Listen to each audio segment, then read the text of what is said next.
Welkom by die Ligpunt Kerk podcast. As Ligpunt Gemeente is dit ons begeerte om God te verheerlik deur disippels te wees wat disippels maak en 'n kerk te wees wat kerke plant. Geniet hierdie week se preek. Sodat ook ek daarin mag deel. Weet julle nie dat die atlete wat in 'n stadion aan 'n wedloop deelneem, wel almal hardloop, maar dat net een die prys ontvang nie? Hardloop dan so, dat julle dit ontvang. Almal wat deelneem, pas in alle opsigte dissipline toe. Hulle nogal om 'n verganklike oorwinningskrans te ontvang, maar ons 'n onverganklike. Ek hardloop daarom so, dat dit nie doelloos is nie. Ek boks so, dat ek nie in die lug slaan nie. Maar ek dissiplineer my liggaam en maak dit diensbaar, sodat ek nie, terwyl ek vir ander gepreek het, dalk self gediskwalifiseer word nie. Dit is die woord van God. Dis hy, goeiemôre Ligpunt. Dis lekker om so by mekaar te wees en welkom weer eens aan al die gaste. Is goed om julle ook deel te hê van vanoggend se verrigtinge.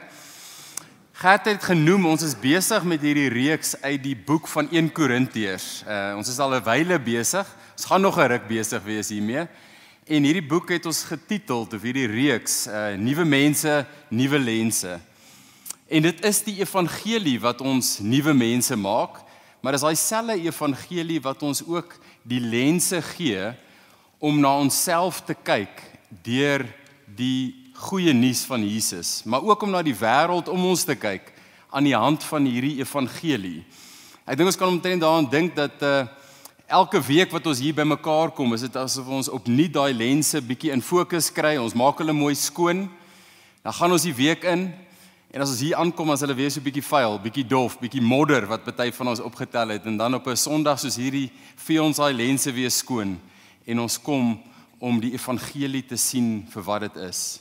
So kom ek bid vir ons en ek vra dat die Here ons harte vanoggend sal voorberei, dat hy ons lense sal skoonmaak en dat ons sy woord sal toelaat om daai goeie werk in ons binneste te doen. Ag Hemelse Vader, ons is so dankbaar, ons is so gevul met vreugde om te weet dat U het ons kom ontmoet deur U Seun Jesus Christus. Here, U het ons kom ontmoet net daar waar ons is, net daar met wat ons nodig het. En Here, dis in daai selfde geloof wat ons vanoggend na U toe kom en wat ons wil vra dat U ons sal ontmoet hierso waar ons is. Here, U weet die situasie van elkeen van ons wat hierso sit vanoggend. U ken ons harte, U weet die dinge wat aangaan binne in ons en buite ons.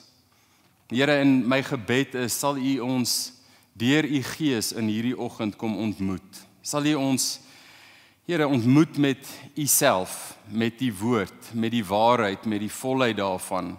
En Here, sal U ons daardeur kom vernuwe. Sal U U naam kom groot maak in ons lewens. En Here, mag ons hierso uitstap met 'n helderder, groter, beter, mooier visie van wie U is. Ons bid dit en ons vra dit in U goeie en U glorieryke naam van Jesus. Amen. Vriende, ons lewe in 'n westerse samelewing wat 'n verbruikerskultuur het. Dis 'n kultuur wat vir ons sê, jy behoort te kry wat jy wil hê, wanneer jy dit wil hê. Ek dink die onderliggende boodskap is, jy verdien om te kry wat jou hart begeer, en jy moet net nie te lank daarvoor wag nie. So met ander woorde, ek dink die Amazons en die Takealots en die 60s van ons wêreld het baie goed tot hierdie kultuur gespreek, nee. Hulle gee vir jou wat jy wil hê, wanneer jy dit nodig het, of wanneer jy dink jy dit nodig het, en dit is so vinnig as moontlik. Ek dink die TV streaming industrie het dit net reg getref, deur vir ons, in plaas van dat jy 'n week lank moet wag vir die volgende program van jou gunsteling reeks, kan jy net nou kyk, en jy kan die volgende een ook nou kyk, en jy kan soveel daarvan kyk soos jy wil, wanneer jy wil. En ek dink hierdie onderliggende verbruikersgees het 'n manier om ook in te glip in die manier van kerk wees, die manier hoe ons Christendom uitlewe daar buite. Dit gebeur dat ons baie keer die kerk en selfs vir God sien as daarso om aan ons behoeftes te voldoen, aan ons gevoelens te laat beter voel en vir ons te gee wat ons harte begeer. En ek dink as iets hiervan wat in die kerk in Korinthe ook begin posvat het, iets in hierdie gesindheid het in van die persone in hierdie kerk in Korinthe posgevat. Hulle het gedink hulle het die vryheid om te doen wat hulle wil doen, soos hulle dit wil doen, en hulle kon dit self so bietjie teologies regverdig. Maar die probleem is hulle het dit nie ver genoeg gevat nie, hulle het nie liefde deel gemaak daarvan nie, want hulle optrede was liefdeloos teenoor die mense om hulle. Dit het 'n effek gehad op mense om hulle. Hulle het gedink hulle is vry, maar hulle het die mense om hulle beskadig in die proses. En Paulus kom in vandag se gedeelte en hy hou net 2 prentjies voor. 2 beelde vir hierdie kerk in Korinthe waar hy hulle uitdaag om te sê mense wat deur die evangelie nuut gemaak is, se lewens moet lyk soos hierdie 2 prente. En dis waarna ons gaan kyk vanoggend. Ek gaan net aan die hand van hierdie 2 beelde vir ons deur vanoggend se teks vat en die Here vertrou dat hy daardeur ook in ons harte 'n nuwe werk sal doen en vir ons die nuwe evangelie lense van voor af weer sal opsit. So kyk saam met my op die skerm hierbo. Die eerste punt waarna ons gaan kyk is in 1 Korintiërs 9 en julle kan julle blaadjies byderhand hou, vers 19 tot 23. En die eerste punt is Paulus praat hierso van 'n slaaf toegewy om ander te wen. En Paulus gebruik hier die beeld van 'n slaaf, want 'n slaaf was die laagste in die Romeinse ryk gewees. As jy 'n slaaf was, het jy geen regte gehad nie. Jy was gekoop en jy was verkoop en jy het geen seggenskap oor jou eie lewe gehad nie. Jou lewe was nie jou eie gewees nie. En die interessante ding wat Paulus hierso doen is hy sê ek kies om myself 'n slaaf te maak. Met ander woorde, hy sê wat hy eintlik sê is hy sê ek is vry, maar ek kies om myself 'n slaaf te maak. En ek dink, vriende, dit is seker die beeld van wat ware vryheid is, nê? Wat jy kan kies om jou regte neer te lê. Jy kan kies om vir ander se onthaalwe jouself 'n diensknegt te maak. Want sien, Paulus was vry gewees van die sonde las, hy was vry gewees van hierdie beheptheid om op my regte te staan, en hy was vry gewees van die gevoel dat ek moet die heeltyd aan ander se begeertes vir my en ander se goedkeuring voldoen. So hy maak homself vrywilliglike slaaf, en ek dink dis die toonbeeld van wat selfopoffering was. Hy kies om 'n slaaf te word vir ander se onthaalwe. Nou, in hierdie verbruikerssamelewing van ons is dit 180 grade in die ander rigting as wat die wêreld aan ons verkondig, nê? Die wêreld sê, jy behoort te staan op jou regte, jy behoort te kry wat jy verdien, wanneer jy dit verdien. Maar Paulus sê, nee. Paulus sê, nee, ons was slawe van ons sonde, ons was slawe van onsself, maar God het ons vrygekoop. Hy het ons syne gemaak, en nou kan ons regte neerlê, want ons is vry. Ons kan ons regte neerlê, want dit is ons nuwe identiteit. Dis die evangelie lense wat ons nou dra as kinders van God. Nou, ek weet nie van julle nie, maar dit is nie hoe ek in die oggend wakker word nie. Ek word nie wakker en ek dink, vandag is 'n goeie dag om 'n slaaf te wees nie, ek wil ander mense dien nie. Nee, ek dink, wat gaan vandag na my kant toe kom? Wat gaan ander mense doen om vir my behoeftes te bevredig? Ek is nie van self op ander mense gerig nie. Maar vriende, dit is die geloofsgeveg. Dis die Christenlewe waarin ons onsself bevind. Ons is gekoop deur die kosbare bloed van Jesus. Ons is vrygemaak. Ons is syne. En daarom kan ons onsself slawe maak vir ander se onthaalwe. En Paulus praat hierso in 'n baie spesifieke manier vir wat se onthaalwe. Hy sê hy maak homself 'n slaaf vir die uiteindelike beswil, die belangrikste beswil van elke mens. En dit is om met God versoen te word. Dis om gered te word en met die lewende God in verhouding te kan kom. Kyk hoe sê hy dit daar in vers 22. Hy sê, vir almal het ek alles geword, sodat ek ten minste sommige kan red. So om mense te red is wat Paulus hierso najaag. Op 'n baie praktiese manier is Paulus besig om vir ons hierso eintlik uiteen te sit hoe die groot opdrag in ons lewens as Christene moet lyk. Nou die groot opdrag is daai opdrag wat Jesus gegee het net voor hy opgevaar het na die hemel toe. Dis die opdrag vir elke Christen. Dis waarvoor hy sy disippels uitgestuur het. Hy het gesê, gaan en maak disippels van al die nasies en leer hulle wat ek vir julle geleer het. Dis die goeie nuus van Jesus wat ons bring na die wêreld toe. En Paulus weet goed dat hierdie evangelie is wat almal nodig het, maar hierdie boodskap gee aanstoot. Hy het in die begin van die boek van Korintiërs reeds duidelik gemaak. Hy het gesê hierdie evangelie bring aanstoot vir die Jode. Vir die Jode is dit 'n struikelblok. Hy het gesê vir die heidene en die Romeine is hierdie evangelie dwaasheid. Hulle verstaan dit nie, want dis die storie van 'n redder wat op 'n kruis opeindig en wat sy lewe aan daai kruis gee. En dis die storie van mense wat besef hulle sondig, dat hulle knie gaan moet buig voor daai kruis en voor daai redder. Hulle sondes gaan moet erken en gaan moet bely voor hom dat hy die enigste hoop is.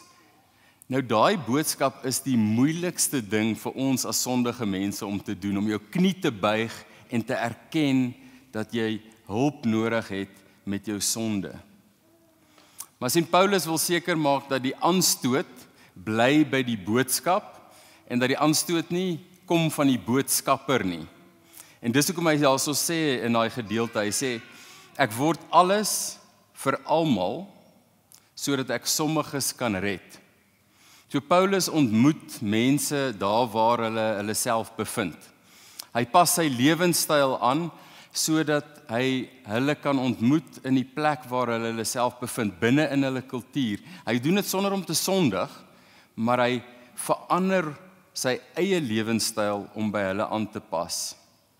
So wat hy sê daarso is, hy sê, wanneer ek by die Jode is, dan eet ek kosher kos. Ek het die reg om bacon te eet, maar ek lê daai reg neer en ek kom onder die wet van Moses in sodat ek met die Jode 'n verhouding kan bou en die evangelie aan hulle kan bring. Wanneer hy met die heidene in kontak kom, word hy soos die heidene, sê hy. Hy pas by hulle kultuur aan, hy eet hulle kos. Hy ontmoet hulle daar waar hulle is, in alles behalwe sonde. Nee, hy sê daarso in vers 21, hy bly onder die wet van Christus. Hy pas so ver aan as wat nodig is, sonder om te sondig. En wanneer hy by die swakkes kom, die wat nie aan die elite behoort nie, die wat nie opvoeding het nie, die wat nie invloed of sosiale status het nie, dan word hy soos hulle, sodat hy vir hulle die evangelie kan bring. So hy pas aan by die kultuur, sodat hy mense binne in hulle kultuur kan ontmoet met die evangelie. So vandag dink ek het hierdie gesegde al 'n negatiewe konnektasie gekry, nê. Hy's alles vir almal. Die idee daarso is dat dis iemand wat ruggraatloos is, iemand wat nie regtig waar standpunte het of oortuigings wat hulle in vas staan nie. Maar die realiteit is dat dis glad nie wat Paulus doen nie. Hy pas die boodskap nooit aan nie. Hy pas sy eie lewe aan, maar hy raak nie aan die boodskap nie, want hy wil die boodskap suiwer aan mense bring. Nou ek dink, omdat die evangelie so maklik aanstoot gee, is daar hierdie temptasie vir ons as Christene, maar ook as 'n kerk om partykeer die boodskap so bietjie te verander. So daar's 'n temptasie vir ons om bietjie meer verbruikersvriendelik die boodskap te verpak, nê.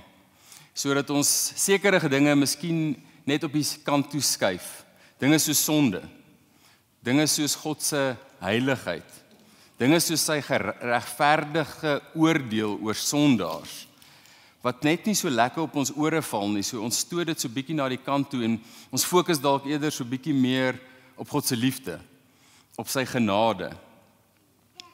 Maar die realiteit, vriende, is dat die goeie nuus van Jesus is net goeie nuus. Daai genade is net waarlik genade as ons eers die slegte nuus verstaan.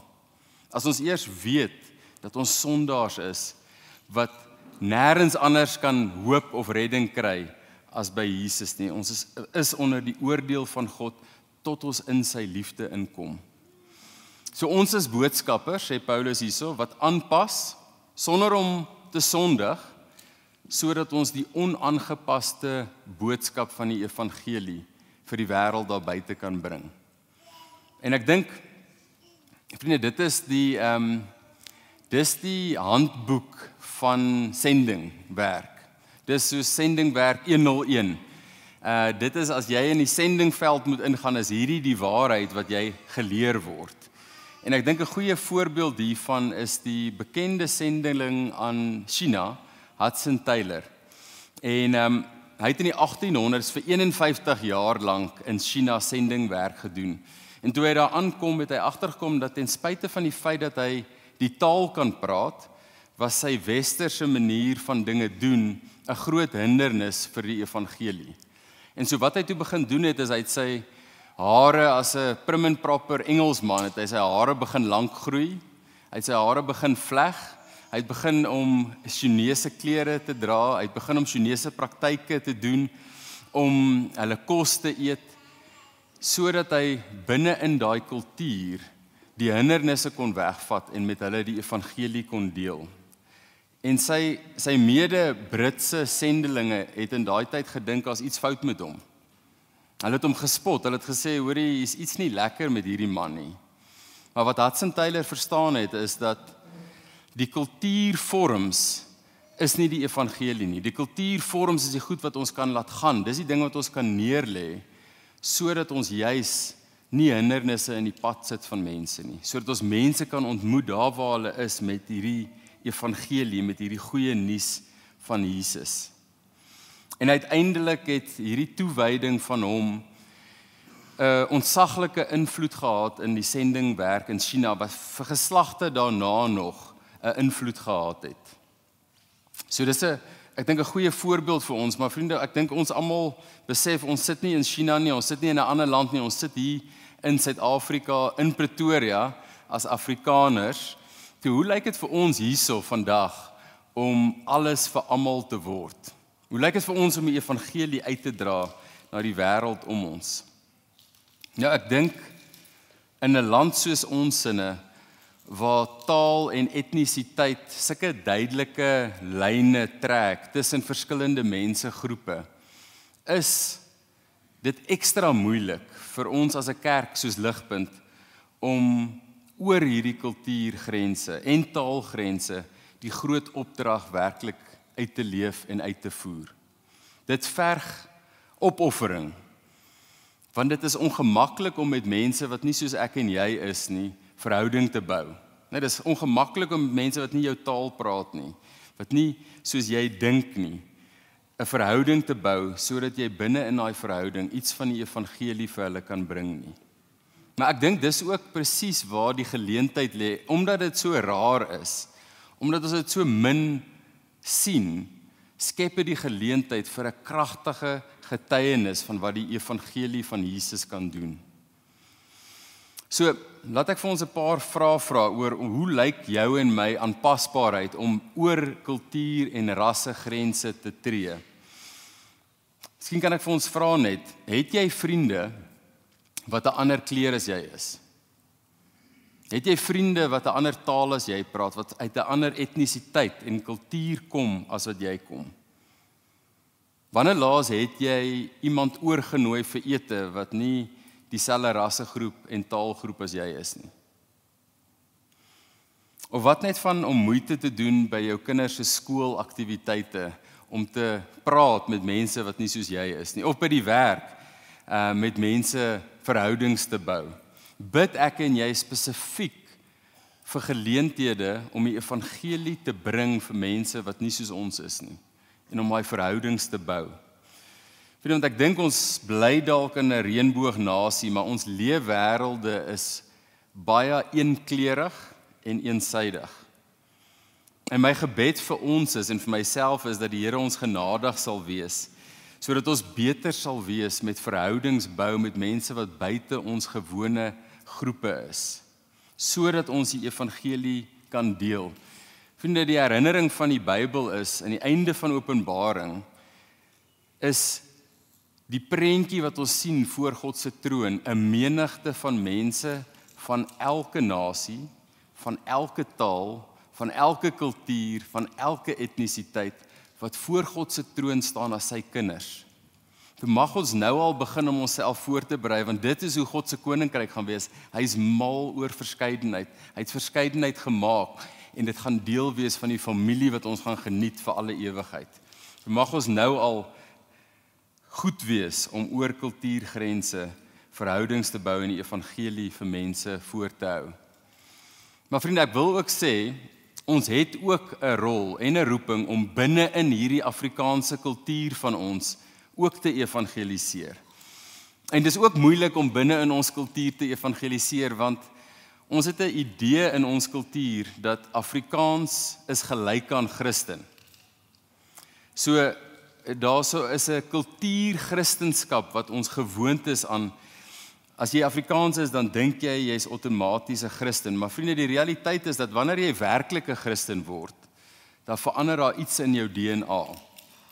Dan is jy nie meer 'n Afrikaanse Christen nie. Dan is jy in die eerste plek 'n Christen. 'n Christen wat ook Afrikaans is en wat in 'n Afrikaanse kultuur is. Sien, dis wat met Paulus gebeur het. Hy was 'n Jood. Hy was 'n Jood van Jode gewees in murg en been. Hy was soveel 'n Jood gewees dat hy die Christenkerk vervolg het, nê? Want hy het gedink sy Joodse kultuur word deur hierdie beweging bedreig, totdat hy in Jesus vasgehardloop het. En toe verander dit alles. Toe word sy eerste identiteit 'n Christen. 'n Christen wat wanneer hy by die Jode is, pas hy by hulle aan om hulle te ontmoet, maar hy is nie meer in die eerste plek 'n Jood nie, want hy kan nou ook aanpas by die heidene om die evangelie vir hulle te bring. Vriende, so ons eerste lojaliteit as jy 'n Christen is aan Jesus. Ons identifiseer eerste van alles met sy koninkryk, bo alle nasionale, kulturele, taal en rasse verbintenisse. En dis binne in hierdie konteks wat ons dan die evangelie voorhou. So ons taak as Christene in 'n Afrikaanse kultuur is om die onderskeid duidelik te tref tussen wat is kultuur-Christenskap aan die een kant, en ons almal weet wat dit is, want dis die wêreld waar binne ons groot word, dis die wêreld waar binne ons lewe. Maar ons het nodig om die onderskeid te trek tussen hierdie en tussen ware Christenskap, wat baie meer raar is om te sien in ons samelewing. En ons doen dit sodat mense die kontras kan sien, sodat hulle kan sien hoe anders lyk hierdie Christenskap teenoor kultuur-Christenskap. Sien, ons mag kuier en ons moet kuier om dieselfde braaivleisvuure, ons moet saam dieselfde Springbok rugby games kyk en geniet, en ons moet saam dieselfde teepartytjies bywoon. Ek net vir die dames ook daarso kuiter. Maar ons kyk nie dieselfde, ons kan nie dieselfde lyk nie, vriende. Die woorde wat ons gebruik wanneer ons daarso is, moet anders wees. Die manier hoe ons praat oor ons land, hoe ons praat oor ander mense wat nie soos ons is in ons land nie, kan nie dieselfde wees nie. Die manier wat ons kuier, kan nie dieselfde as die kultuur-Christenskap wees nie. Die grappe waarvoor ons lag, kan nie dieselfde wees nie. Die manier waarop ons respek wys vir alle mense, gee nie om van wat se agtergrond, kultuur of sosio-ekonomiese status hulle is nie, kan nie dieselfde wees as die kultuur-Christenskap nie. Die manier hoe ons heiligheid en goddelikheid hoog op prys stel, veral in die areas van seksualiteit in ons kultuur, kan nie dieselfde wees nie. Die manier hoe ons oor Jesus praat, en praat van hoe hy ons lewens volmaak, hoe hy ons lewens verander en vernuwe, kan ook nie dieselfde wees as wat ons daar buite hoor nie. Die manier hoe ons hom prioritiseer en hoe ons kerkfamilie prioritiseer, gaan anders wees. En dis nie die pad tot gewildheid in hierdie kultuur van ons nie. Dit gaan jou kry op plekke waar ons moeilike gesprekke gaan hê, ongemaklike gesprekke gaan hê, maar dis die prys wat 'n slaaf betaal. Dis hoekom Paulus hierdie beeld gebruik. 'n Slaaf is selfopofferend vir ander se onthaalwe. En Paulus doen dit in sy woorde, en dis hoekom ons dit doen, ter wille van die evangelie, sodat ons ten minste sommige kan red, sodat ons ten minste sommige die waarheid van Jesus kan wys. Vriende, dit bring my by die tweede beeld wat Paulus hierso voorhou. En ek dink hierdie tweede beeld is belangrik, want dis ook die beeld wat vir ons help om die krag te hê en die petrol te kry om hierdie eerste beeld van 'n slaaf werklik te kan uitlewe. So kyk saam met my op die skerm. Hierdie is in vers 24 tot 27, Paulus se beeld van 'n atleet wat toegespits is om die kroon te wen. Nou, ek dink ons almal het nou hierdie ontsaglike voorreg gehad om die laaste ruk te kyk na die Olimpiese spele en die groot atletiek byeenkoms en die skouspel wat daarso afgespeel het. En die interessante ding is dat in Paulus se tyd toe hy hierdie brief geskryf het, was die Olimpiese spele al 'n groot ding vir ten minste amper 1000 jaar. So dit was 'n groot byeenkoms toe al gewees. En die tweede grootste atletiese byeenkoms was die Isthmus spele wat elke 2 jaar in Korinthe gehou was. So hierdie Korintiese kultuur was behep gewees met atletiek gewees. Hulle het alles geweet daarvan. Dit was soos Pretoriaaners wat alles weet van Springbok rugby, veral as dit gebeur op loftes teen een van die groot spanne. Nou die Korintiërs het goed ook geweet wat se opofferings hierdie atlete moes maak om te kon deelneem in hierdie spele.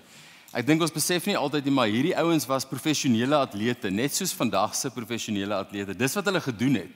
Hulle het onophoudelik geoefen, intens hulle lewens ingerig aan die hand van hierdie sport, en hulle het selfdissipline toegepas as die middelpunt van hulle lewens. Hierdie voorbereiding om deel te kon neem aan hierdie spele, het hulle lewens totaal en al beheer. Elke aspek van hulle lewens. Hulle moes slegte dinge uitsny uit hulle lewens uit, sodat hulle in topvorm kon wees. Maar hulle moes selfs goeie dinge, wat dalk hulle fiksheid kon affekteer, ook uitsny. 'n Interessante ding is dat hulle moes elkeen 'n eed aflê, voor hulle deel kon neem aan hierdie Olimpiese en Isthmus spele. En in daai eed onder andere moes hulle gesê het dat hulle bevestig dat hulle vir 10 maande voor hierdie spele niks wyn gebruik het nie, niks vleis geëet het nie en niks seks gehad het nie. So ek wonder nogals hoe sou daai eed afgegaan het by die Olimpiese spele van hierdie jaar as hulle dit vereis het, nee. Ek dink dit sou 'n riot gewees het, dit sou 'n groot oproer veroorsaak het, maar dit is hoe toegewyd hulle was tot hierdie atletiese byeenkoms. En die Korinte het goed verstaan dat die atlete se deelname elke aspek van hulle lewenstyl beïnvloed het. Paulus sê daar in vers 25, hy sê, almal wat deelneem, pas in alle opsigte dissipline toe. En Paulus gebruik hierdie beeld as 'n beeld vir hoe die Christenlewe lyk. 'n Atleet wat gedissiplineerd sy liggaam voorberei, wat gedissiplineerd sy eie begeertes op sy stel, en wat deelneem op so 'n manier dat hy die prys kan wen. Hy sê daar in vers 26 en 27, ek hardloop daarom so, dat dit nie doelloos is nie. Ek boks so, dat ek nie in die lug slaan nie, maar ek dissiplineer my liggaam, en ek maak dit diensbaar. Ek wil hê julle moet jouself verbeel, Akani Simbine, op 'n atletiese byeenkoms, en hy trek weg, die sneller trek, en daar gaan hy, en hy spring goed weg, hy's voor, vir die eerste 50 meter, en dan skielik, sien hy iets langs die pad, en sy verloor bietjie spoed, en hy begin loop, en hy kyk, en hy stap van die baan af, en hy gaan kyk wat hier langs die baan aangaan, en die blommetjies wat daar groei, gaan loer hy na. Of verbeel jou Driekus, is in 'n UFC geveg, en hy kom op, is 'n groot geveg, en soos hy opkom, is al wat hy doen besig om te air punch. Hy is net besig om in die lug te boks, hy is nie besig om regtig deel te neem nie. Dis absurd om te dink dat 'n atleet so doelloos sal deelneem, nê. So sal optree sonder 'n rigting. En dis die punt wat Paulus hier probeer maak. Dis absurd. Daar's iets abnormaal aan 'n Christen lewe wat nie doelgerig en met selfdissipline gelewe word nie. Die atlete soos Christene oefen met hulle oog op die prys. Hulle sit alles in om die kroon te wen. Kyk hoe sê Paulus dit daar in vers 25. Hy sê almal wat deelneem, pas in alle opsigte dissipline toe. Hulle nogal om 'n onverganklike oorwinningskrans te ontvang, maar ons 'n onverganklike. Sien die atlete by die Isthmus spele en selfs die Olimpiese spele het deelgeneem in daai tyd, nie soos hierdie Olimpiese spele waar hulle 'n lekker groot medalje kry en selfs 'n stukkie van die Eiffeltoring wat daarin is, het ek gehoor nie. Nee, hulle het deelgeneem om 'n krans te wen wat van sellery gemaak is. Nou, ek kan dink dit moes nogal mooi gelyk het daai dag as jy hom gewen het en jy het hom opgesit. Maar die volgende dag het hy gelyk soos 'n verlepte stukkie plant. Soos 'n stukkie droë sellery wat daar op die rak lê. En Paulus kontrasteer daai prentjie met die prys wat vir ons as Christene voorlê. En hierdie kontras probeer hy juis vir ons gebruik om ons te motiveer, nê. Hierdie atlete sit alles in, hulle hele lewe word toegespits om daai krans te wen wat môre verlep. Maar ons as Christene neem deel om 'n onverganklike kroon te wen. Een wat vir ewig gaan hou, een wat 'n ewige nuwe liggaam behels, 'n liggaam waarmee ons vir alle ewigheid saam met Jesus gaan regeer op 'n nuwe hemel en 'n nuwe aarde wat vir alle ewigheid daar gaan wees. So met daai prys voor oë, hoeveel te meer behoort ons as Christene nie ons lewens toe te spits met selfdissipline en voorbereiding om te volhard in die wedloop vir daai kroon nie. Sien, ons wil nie daai mense wees wat van stryk gebring word nie. Ons wil nie daai mense wees wat goed begin, maar wat dan uitval en uitsak en 'n wandeling vat op 'n ander lewenspad nie. So daarvoor het ons hierdie gesonde geestelike dissiplines nodig, sodat ons oë op daai prys en op daai kroon kan hou. Vriende, nou ek weet dis baie van ons hierso wat goeie fisiese oefenprogramme het.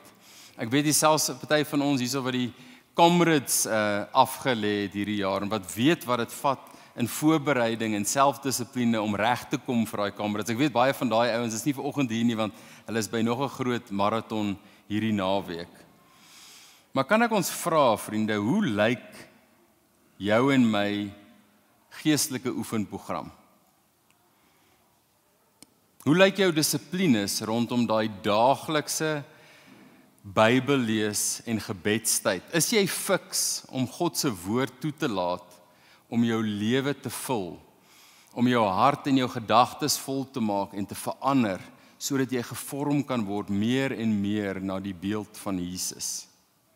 Hoe vergelyk jy tyd wat jy en ek spandeer op ons fone of op social media teenoor die tyd wat ons by God spandeer, in sy teenwoordigheid, voor sy woord en in gebed?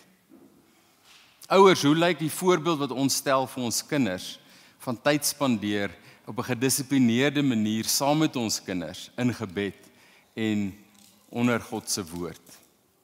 Vriende, hoe lyk jou en my dissipline en ons fiksheid om saam met medegelowiges bymekaar te kom en tyd te prioritiseer, nie net op 'n Sondag soos hierdie nie, maar ook by ons Ligpunt gesinne?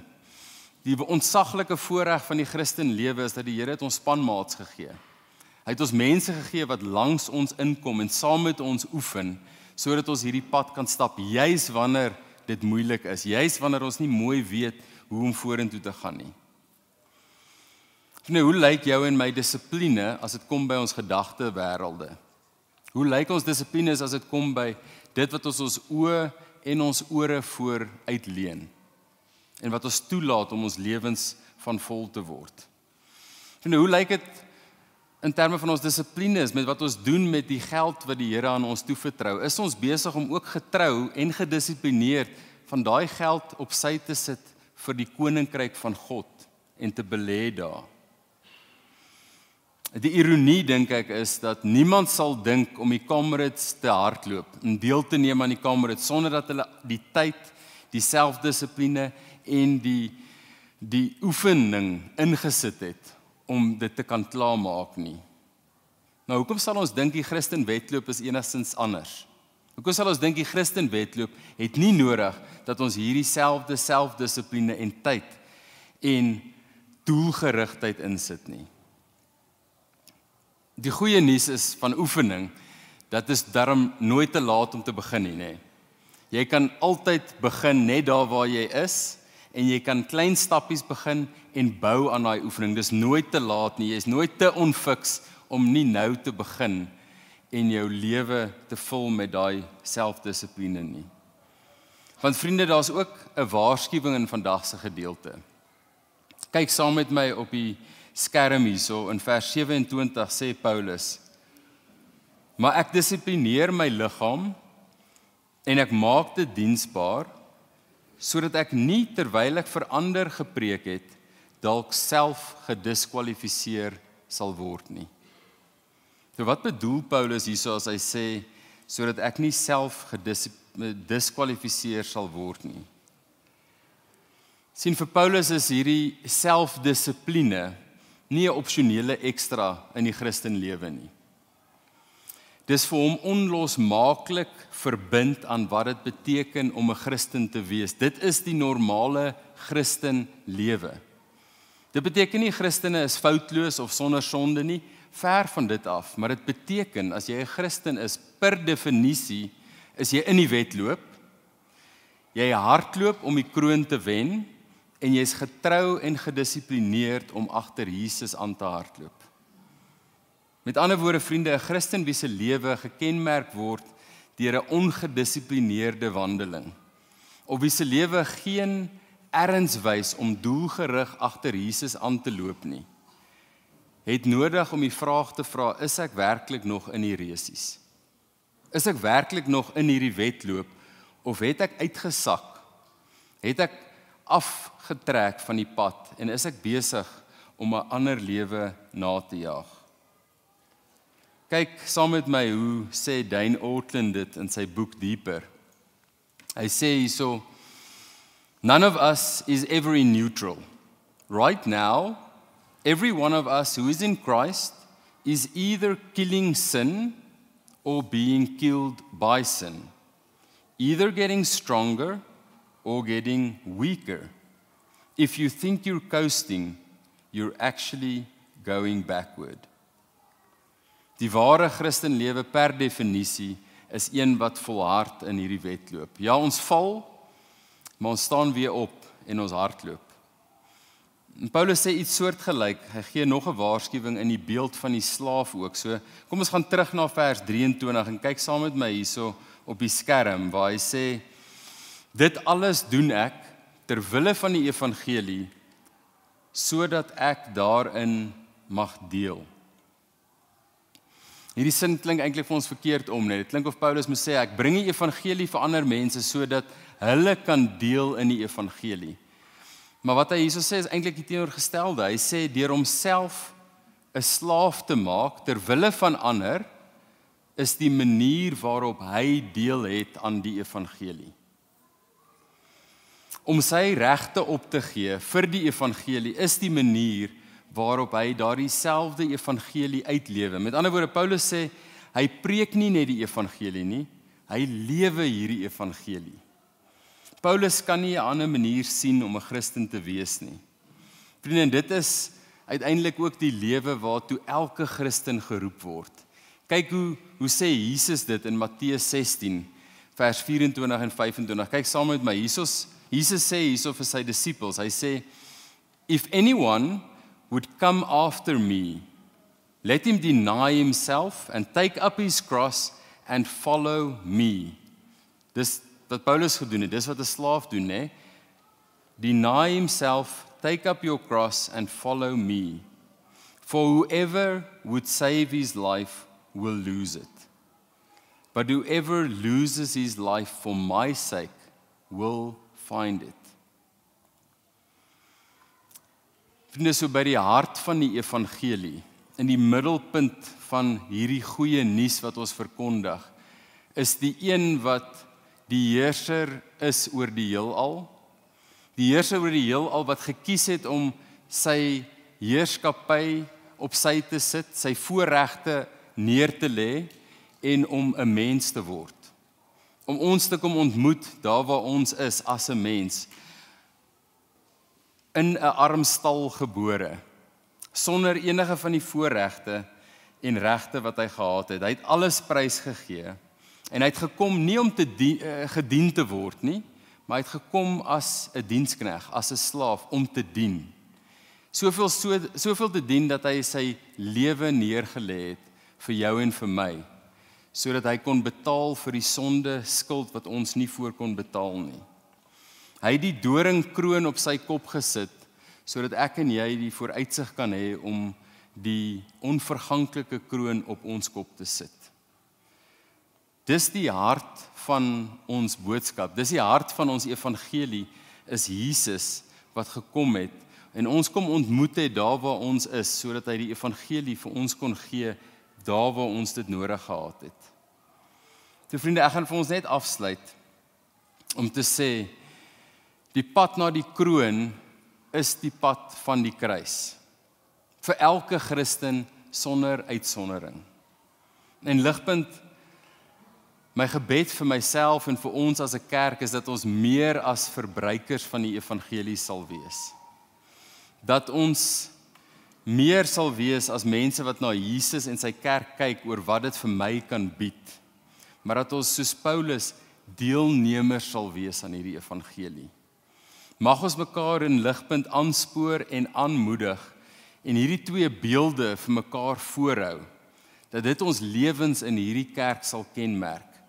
Dat ons sal onthou dat ons is 'n slaaf wat dag na dag kies om ons eie regte en voorregte op sy te sit, sodat ons ter wille van die evangelie vir ander mense se onthaalwe kan lewe. Dat ons 'n atleet sal wees wat dag vir dag selfdissipline toepas en toegespits lewe met die onverganklike kroon wat voor ons uitstrek. Vriende, as gelowiges beteken dit, in hierdie lewe gaan ons nee sê vir baie dinge wat ons verbruikerskultuur aan ons beloof. Maar ons sê nee sodat ons kan ja sê vir 'n baie groter, ewigdurende vreugde wat Jesus vir ons hou en wat die evangelie vir ons voorhou. En op die einde van die dag doen ons maar net wat Jesus gedoen het. Kyk, en ek sluit vir ons hiermee af. Kyk, hoe sê die skrywer van Hebreërs dit in Hebreërs 12? Hy sê, Jesus, who for the joy that was set before him, endured the cross, despising the shame, and is now seated at the right hand of the throne of God. Kom ek bid vir ons. O Here Jesus, ons hef ons harte en ons gedagtes op na U. U is ons hoop. U is die een wat ons vooruit gegaan het. U is die een wat die evangelie nie net gebring het vir ons nie, maar wat die evangelie gelewe het, sodat ons die ware lewe kan hê. Sodat ons vrygekoop kan wees, sodat ons kinders van die lewende God kan word.